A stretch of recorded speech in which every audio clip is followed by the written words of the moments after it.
Pila na ka-years ng imong braces? 3 years na din. Pila pa ka-required number of years pa nga kailangan na siya sa imong baba? Pila na lang ka months. Kung ana gano nga murag pwede na siyang uklon-uklon ba nimo? Yes.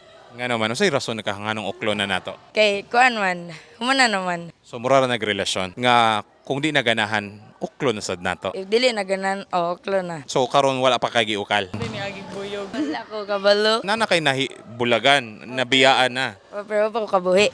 Ay, nakataod pa na gid. Ay, na murag braces. Agi nga naman, nganong kahang murag wa pa kakabuhi niya. Kay kuan man. Love man ako siya. Pero kabalo siya nga ganahan pa kaniya. Wala ko kabalo. If ganan pa ba siya nako. Naana ba siya bago, Rod? Wala pud ko kabalo. Pwede na sarayan nganong nagbulat. Dili.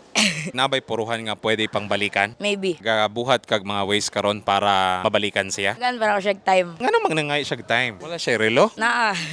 Unsay masaray naman niya? Balik na please.